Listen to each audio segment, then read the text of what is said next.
Welcome to iDream media. So జనరల్‌గా diabetes అండి. ఇంట్లో ఇద్దరుంటే ఒకళ్ళకి డయాబెటిస్ అనేది ఉంటూ ఉంది. అయితే ఇది చలికాలం. ఈ సీజన్‌లో ఈ డయాబెటిస్ అనేది ఎక్కువ అవుతూ ఉంటుంది. షుగర్ లెవెల్స్ అనేవి ఎక్కువ అవుతూ ఉంటాయని చెప్తూ ఉంటారు. నిజమేనా ఇది? అయితే జనరల్‌గానే నైట్ ఈ షుగర్ లెవెల్స్ ఫ్లక్చుయేట్ అవుతా ఉంటాయి.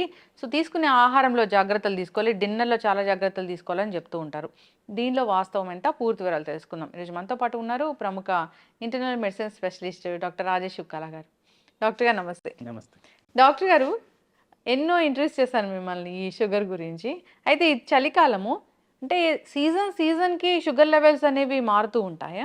చలికాలంలో వాస్తవానికి ఎక్సర్సైజ్ అనేది చాలామంది మానేస్తారు. First thing. సో, ఎక్సర్సైజ్ మానేసినప్పుడు వీళ్ళు చేసే పనేంటి? ఎక్కువసేపు పడుకోవడం.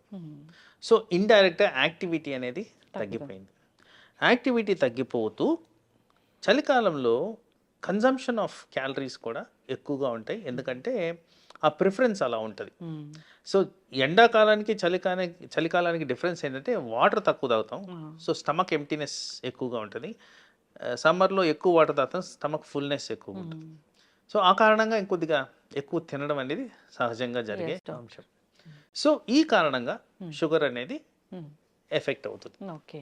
జనరల్‌గా ఈ ఈ లెవెల్స్ ఉంటే ఇది నార్మల్ షుగరు అనటానికి ఏముంది డాక్టర్ గారు? ఎట్లా మనం చెప్తాము?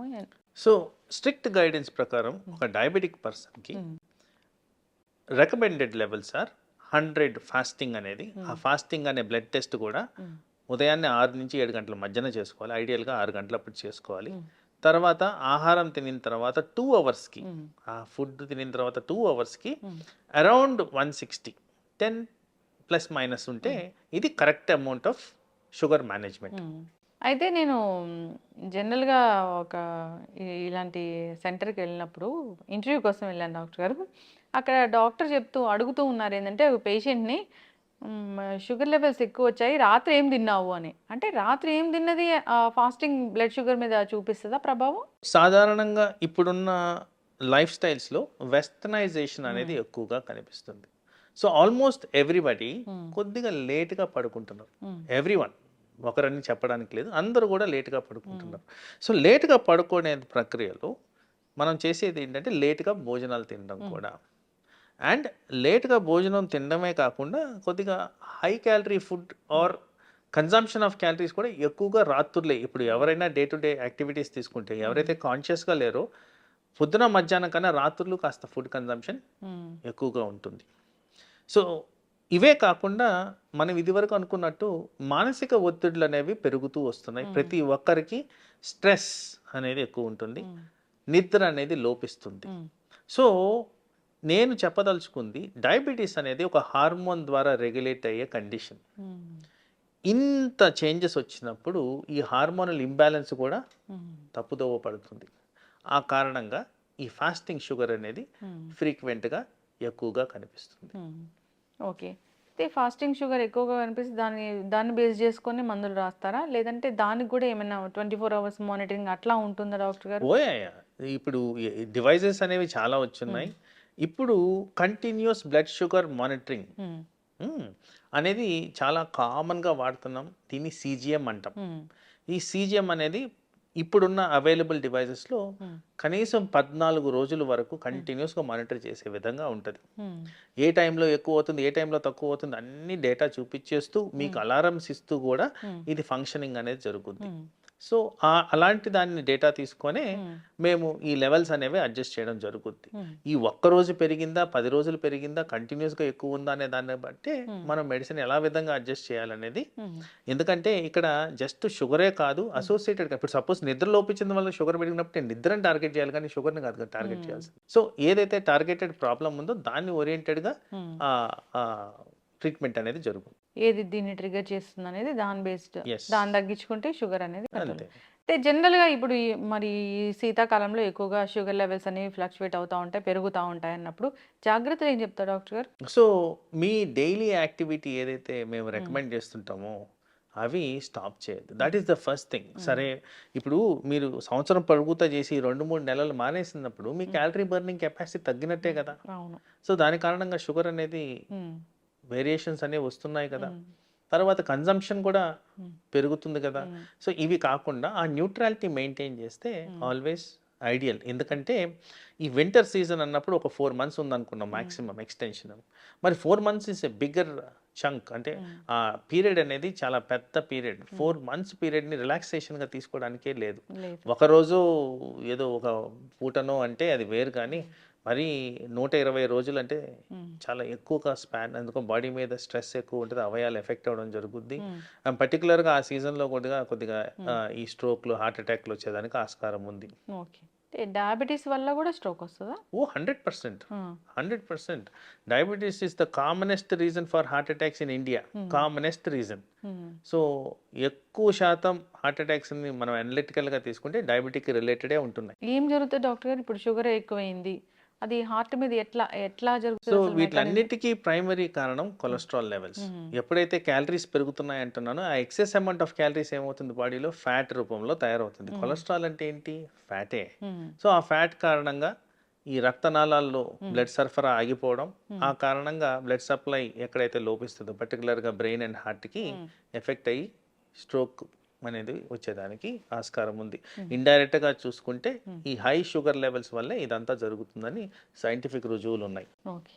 డాక్టర్ గారు, ఇప్పుడు ఎవరైనా ఈ షుగర్ టాబ్లెట్స్ రాసినప్పుడు షుగర్ ఉన్న వాళ్ళకి బిఫోర్ ఫుడ్, ఆఫ్టర్ ఫుడ్ అలా ఇస్తూ ఉంటారు డాక్టర్స్. కొందరు బిఫోర్ ఫుడ్ తీసుకుంటే మాకు పడట్లేదు, ఆఫ్టర్ ఫుడ్ తీసుకుంటామని తీసుకుంటూ ఉంటారు. అది మంచిదేనా అండి? సో ఐడియల్గా ఇది customisation to the patient need మీరు చెప్పే థింగ్. సో ఐడియల్గా ఎప్పుడన్నా ఒక సబ్స్టెన్స్ మనం ఒక దాన్ని కంట్రోల్ చేయడానికి ఇవ్వాలి అంటే బిఫోర్ ఫుడ్ అనేది ఇంపార్టెంట్. ఎందుకంటే అది జీర్ణమయ్యి ఈ షుగర్ లెవెల్స్ స్పైక్ అయ్యే లోపలే అది కూడా ఎఫెక్టివ్గా పనిచేయడం అనేది ఇంపార్టెంట్. సో ఐడియల్గా always sugar tablets before food అనేది ఉండాల్సిన అవసరం ఉంది. అది 10 నిమిషాల 30 నిమిషాలు అనేది డాక్టర్ గారు నిర్దేశిస్తారు. తర్వాత ఎవరికన్నా ఈ జీర్ణాశయానికి సంబంధించిన ప్రాబ్లమ్స్ ఉన్నప్పుడు దాన్ని ఎలా కస్టమైజ్ చేసుకోవాలో వాళ్ళ సూచనల సలహాల మేరకు ఫాలో అయితే సరిపోతుంది. ఎస్. కానీ అయితే చాలా పెద్ద మీ మీద కంప్లైంట్ ఏముంటుందండి డాక్టర్స్ మీద? నాకు షుగర్ వచ్చింది, కానీ డాక్టర్ గారు ఏమో నాకు ఇన్ని టాబ్లెట్ రాశారు, ఓన్లీ ఒక షుగర్ టాబ్లెట్ రాస్తే సరిపోతుంది కదా, కొలెస్ట్రాల్ రాశారు, మల్టీవిటమిన్ రాశారు, ఇలాంటివన్నీ ఎందుకు రాశారు అని అంటూ ఉంటారు. ఎందుకు డాక్టర్ గారు? డయాబెటీస్ అనేది ఒక షుగర్కి సంబంధించిన వ్యాధే కాదు, పలు అవయాల్ని ఎఫెక్ట్ చేసే వ్యాధి అది. అండ్ నేను ఇదివరకు చెప్పినట్టు హార్మోనల్ ఇంబ్యాలెన్స్ కారణంగా వచ్చేదే ఇది. డయాబెటీస్ రాకముందు జరిగే అంశం ఏంటంటే పర్టికులర్గా టైప్ 2 డయాబెటీస్లో ఉబకాయం అనేది ఆల్రెడీ ఎస్టాబ్లిష్డ్. ఉబకాయం అనగా మెజారిటీ ఆఫ్ పేషెంట్స్లో ఫ్యాట్ కాన్సన్ట్రేషన్ పెరిగితేనే వచ్చేది ఉబకాయం. సో డైరెక్ట్గా ఊబకాయం గురించి మాట్లాడితే ఈ కొలెస్ట్రాల్స్ పెరిగిన దాని కారణంగా ఫ్యాటీ లివర్ అనేది వస్తుంది. అథెరోస్క్లెరోటిక్ బ్లాక్స్ అంటాం, ఏదైతే రక్తనాళాలు బ్లాక్స్ అంటామో ఆ బ్లాక్స్ అనేవి కనబడతాయి. ఆ బ్లాక్స్ ఎక్కడైనా రావచ్చు కండిషన్ బట్టి. అందుకోసం అన్నిటికీ ప్రివెంటివ్గా డయాబెటీస్ని షుగర్ కిందే కన్సిడర్ చేయకుండా డయాబెటీస్ వల్ల వచ్చే ఎండ్ ఆర్గన్ డ్యామేజ్ ప్రివెన్షనే ఇప్పుడు మేము ఫోకస్ చేస్తున్నది. ప్రథమంగా దీంట్లో హార్ట్ అటాక్స్ రాకుండా మేజర్గా కన్సర్న్ చూపిస్తున్నాం, ఎందుకంటే highest amount of diabetic heart disease ఎక్కువగా ఉంది. అలాగే డయాబెటీస్ ద్వారా కిడ్నీలు ఎఫెక్ట్ అవుతాయి, లివర్ ఎఫెక్ట్ అవుతుంది, బ్రెయిన్ ఎఫెక్ట్ అవుతుంది, కళ్ళు ఎఫెక్ట్ అవుతాయి. వీటిలన్నింటినీ కవర్ చేస్తూ మెడిసిన్స్ ఇవ్వాలి కాబట్టి పలు రకాల మెడిసిన్స్ ఇవ్వడం జరుగుద్ది. అది కూడా పేషెంట్ కండిషన్ బట్టి. ప్రతి ఒక్కరికి అన్ని మందులు రాయడం జరగదు, కానీ సాధారణంగా ఎవరికైతే సరిగ్గా కంట్రోల్ ఉండదో, ఎవరికైతే అవయాలు ఎఫెక్ట్ అవుతున్నాయో వాళ్ళల్లోనే నంబర్ ఆఫ్ టాబ్లెట్స్ పెరిగేదానికి ఆస్కారం ఉంటుందండి. ఎస్. అయితే డాక్టర్ గారు, చాలామంది డైట్తోని మేము డయాబెటీస్ తగ్గిస్తాము అంటున్నారు. చాలా వీడియోస్ నేను కూడా చేశాను ఈ డైట్ చెప్పే వాళ్ళతోని. నిజమేనా అండి? డైట్ తోని డయాబెటిస్ అనేది దాంట్లో రాకెట్ సైన్స్ లేదు కదండి, ఇట్స్ కామన్ సెన్స్. మనము ఈ షుగర్ ప్రొడ్యూసింగ్ సబ్స్టెన్సెస్ తినకపోతే ఇంకా షుగర్కి ఎందుకు మనం ట్రీట్మెంట్ ఇవ్వాలి? అది దాంట్లో పెద్ద నాకు ఆశ్చర్యం కూడా లేదండి. బేసిక్లీ మీరు షుగర్ డిప్రైవ్డ్ ఫుడ్ కానీ తింటే మీకు మెడిసిన్ అవసరం పడదు. Okay. So as it is ఇప్పుడు ఒక ఫ్యాట్ కంటెంట్ తిందాం అనుకోండి, ఫ్యాట్ ఒక్కటే తిన్నప్పుడు మీకు షుగర్ లెవెల్స్ పైకే కావు. ఎక్కడైతే కార్బోహైడ్రేట్ కాన్సన్ట్రేషన్ పెరుగుతుందో అక్కడే మనకి షుగర్ లెవెల్స్ స్పైక్ అవుతున్నాయి. ఈ డైట్ అనేది పనిచేస్తుంది. సాధారణంగా మనం అందరం కూడా రైస్ తింటాం. రైస్ కారణంగా షుగర్ స్పైక్ అవుతుందని ఎస్టాబ్లిష్డ్ ఫ్యాక్ట్. అవును. దీంట్లో కూడా చాలా వ్యత్యాసం ఉందండి. ఈ సోనా మసూరికి బాస్మతి రైస్కి కూడా చాలా తేడా ఉంది. సో ప్రతి రైస్లోనూ షుగర్ లెవెల్స్ పెంచే తత్వం ఉంది. రైసే కాదు, ప్రతి సబ్స్టెన్స్ లైక్ చపాతీ, వీట్, ప్రతి దాంట్లో ఉంది ఆ తత్వం. సో అందుకోసం మనం తినే కన్జంప్షన్ ఎంత ఉంది, మన బాడీలో ఎలా ఇన్సులిన్ సెక్రీట్ అవుతుంది, ఇలాంటి వాటి కారణంగానే ఈ షుగర్ అనేది రెగ్యులేట్ అవుతుంది. సో ఇది రెడ్యూస్ చేస్తున్నారంటే ఆఫ్ కోర్స్ వాళ్ళు కానీ కార్బోహైడ్రేట్స్ మానిపిస్తే అవసరం ఉండదు, దాంట్లో పెద్ద డిస్కషన్ లేదు కదండి. ఓకే. అంటే సైంటిఫికల్గా అది ప్రూవెన్ అయిందా లేదా అట్లేం లేదు. డయాబెటీస్ ఉన్న వాళ్ళు డైట్ కూడా పాటిస్తూ మందులు వాడాల్సిందేనా? అంటే కార్బోహైడ్రేట్స్ తినకపోతే మందులు వాడాల్సి వస్తుంది. మరి అది కార్బోహైడ్రేట్ రిలేటెడే ఉంటుంది అది. అది చాలా అంటే కన్ఫ్యూజన్ ఉంది డాక్టర్ గారు. ఈ డైట్ తీసుకోమంటారు, డయాబెటీస్ తగ్గిస్తామంటున్నారు. ఒకవైపు డాక్టర్లు ఏమో మందులు కూడా వాడాలి, ఈ డైట్ కూడా పాటించాలని చెప్తారు. ఇప్పుడు నేను మీకు ఎగ్జాంపుల్ చెప్పాను. ఇప్పుడు ఓన్లీ ఫ్యాట్ తినమని చెప్తాను. ఓన్లీ ఫ్యాట్ తినమంటే దానికి వచ్చే అనర్థాలు నేను మిమ్మల్ని అడుగుతాను. ఇప్పుడు మీరు చెప్పండి, ఒక కామన్ పర్సన్ లాగా ఎక్కువగా ఫ్యాట్ తింటే ఏమవుద్దండి బాడీలో? యూరిక్ యాసిడ్ లెవెల్స్ పెరుగుతాయి. యూరిక్ యాసిడ్ వల్ల కిడ్నీలు డ్యామేజ్ అవుతాయి, కొలెస్ట్రాల్ పెరుగుద్ది. కొలెస్ట్రాల్ కారణంగా మన బాడీలో అవయాలన్నీ దెబ్బతింటాయి.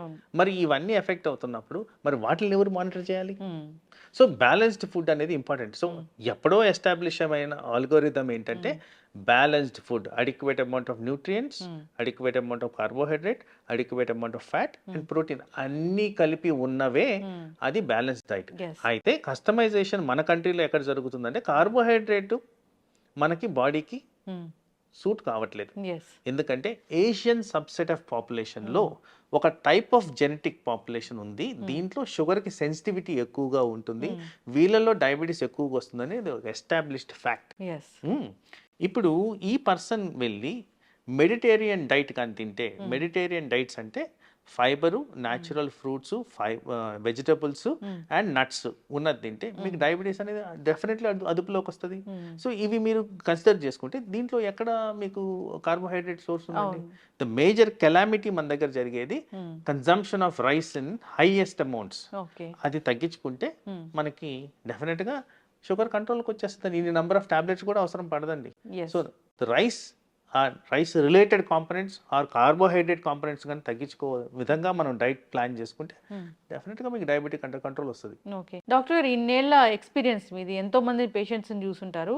ఇప్పటి వరకు జనరల్గా ఈ చూసిన వాళ్ళలో ఎవరికైనా పూర్తి స్థాయిలో మందులు మాన్పించాము, షుగర్ అనేది రివర్స్ అయిపోయింది అనేది ఉందా? జనరల్గా చెప్తారు ఏంటంటే షుగర్ వచ్చిందంటే జీవితాంతం మందులు వాడాల్సిందే అంటారు. రివర్స్ అయ్యాయండి ఎవరికన్నా? సో ఇక్కడ చాలా ఇంపార్టెంట్ క్రిటికల్ క్వశ్చన్ మీరు అడిగింది, చాలా ప్రాక్టికాలిటీ ఉన్న క్వశ్చన్. సో ఇక్కడ చాలా మందికి అర్థం కావాల్సింది ఏంటంటే diabetes is a progressive condition. ఒక్కసారి డయాబెటీస్ డిటెక్ట్ అవుతుందంటే ఆ ఇన్సులిన్ ప్రొడక్షన్ అనేది బాడీలో 50% తగ్గిపోయిన తర్వాతే ఇది వస్తుంది. సో ఆ ప్యాంక్రియాటిక్ గ్లాండ్లో డ్యామేజ్ జరిగి లెస్ అమౌంట్ ఆఫ్ ఇన్సులిన్ కారణంగా ఇది ఎఫెక్ట్ జరుగుద్ది. రెండో విధమైన ప్రాబ్లం ఏంటంటే ఉబకాయం కారణంగా ఆ రిక్వైర్మెంట్ ఆఫ్ ఇన్సులిన్ లోపించి దానివల్ల కూడా మనకి షుగర్ లెవెల్స్ ఆల్టరేషన్స్ వస్తాయి. సో వీటిని రివర్స్ చేయగలిగితే అంటే ప్యాంక్రియాటిక్ డ్యామేజ్ని రివర్స్ చేయలేం, బట్ ఉబకాయాన్ని రివర్స్ చేయొచ్చు. ఎవరికైతే రివర్స్ చేయగలుగుతానో వాళ్ళలో టెంపరీగా రిక్వైర్మెంట్ ఆఫ్ మెడిసిన్ అనేది ఉండదు. ఎందుకు టెంపరీ అంటున్నానంటే ఏదైతే ప్యాంక్రియాటిక్ డ్యామేజ్ జరిగి 50% ఆఫ్ ఇన్సులిన్ లాస్ అయిందో అది న్యాచురల్గానే తగ్గుతూ వస్తుంది. Over a period of 20 years కంప్లీట్గా ఇన్సులిన్ అనేది డిసపేర్ అయిపోద్ది. Variable from person to person. కంప్లీట్గా డిసపేర్ అయినప్పుడు కంపల్సరీ మనం మెడిసిన్ అనేది ఇవ్వాల్సిన పరిస్థితి. కంప్లీట్గా జీరో అయిన insulin levels in the body అంటే మనం బయట నుంచి ఇవ్వాల్సిన అవసరం. ఎస్, ఖచ్చితంగా డాక్టర్ గారు. షుగర్ గురించి ఇంకా చాలా క్వశ్చన్సే ఉన్నాయి. సో మనం ఈ సిరీస్ అనేది కంటిన్యూ చేద్దాము. షుగర్ గురించి ఏదైనా ఇబ్బంది పడుతున్న వాళ్ళు, టాబ్లెట్స్ గురించి కావచ్చు, ఇంకా ఏదైనా డౌట్స్ ఉంటే ఒకసారి మిమ్మల్ని కాంటాక్ట్ చేయాలని కోరుకున్నామండి. చాలా చక్కటి ఇన్ఫర్మేషన్. ధన్యవాదాలు. నమస్తే. And for more videos, please subscribe to iDream. Please subscribe to iDream. Please subscribe iDream. And please subscribe to iDream. For more videos, subscribe to iDream. please like, share and subscribe to the channel. Congratulations, iDream. Subscribe to iDream. Subscribe to iDream. So subscribe to iDream Media. iDream ki iDream team andarki huge congratulations. Please subscribe iDream Media. Please subscribe to iDream. Subscribe iDream. Please subscribe to iDream. iDream అంటే నా కళల ఛానల్ను subscribe చేసుకున్న నోరు తిరుగుతలేదు, మీరైతే గంట గుర్తు కొట్టండి. For more such videos, please subscribe to iDream. Subscribe to iDream. Please subscribe to iDream. Please subscribe iDream Media. Please do subscribe to iDream. Please subscribe to iDream Media. For best entertainment and information, please subscribe iDream. And don't forget to subscribe to iDream.